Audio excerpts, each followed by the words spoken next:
where we left off in the Halachot of Lashon Hara.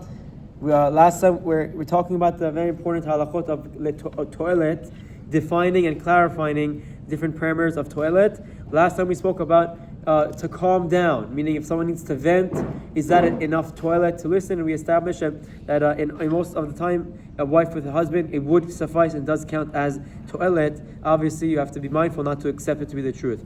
Next category, letter G, is to warn others.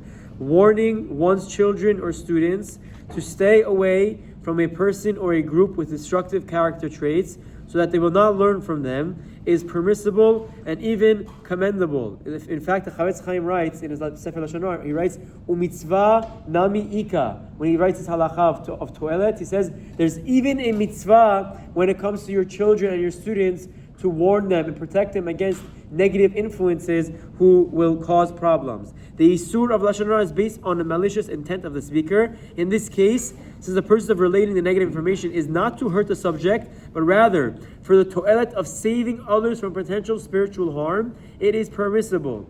It is imperative that one explain to the listener the reason for his disparaging remarks, lest they suspect him of Lashon Hara, and also so that they do not cause them to speak Lashon Hara in other non-justifiable situations. So again, it sounds like a very big leniency. So when a father to a son or a rabbi to his students needs to give a disclaimer.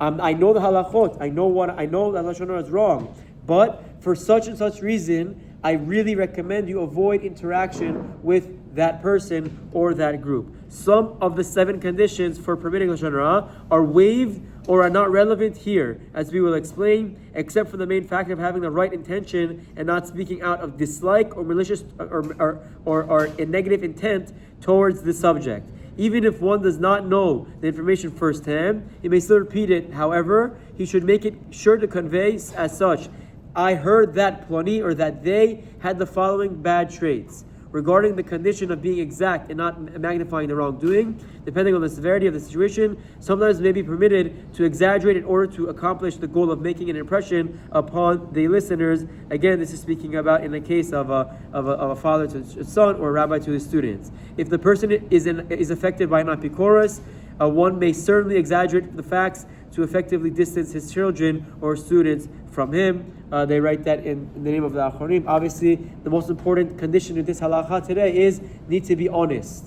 You can't now paint a picture and then try to fit into the picture. You have to see yourself, be intellectually honest. What are my motives? Do I have any personal agenda against that person? Or on the contrary, do I actually dislike what they stand for and I need to protect my children and my loved ones? That's the very important halacha for today. We'll continue with tomorrow. Have a wonderful day and Chazaku Baruch.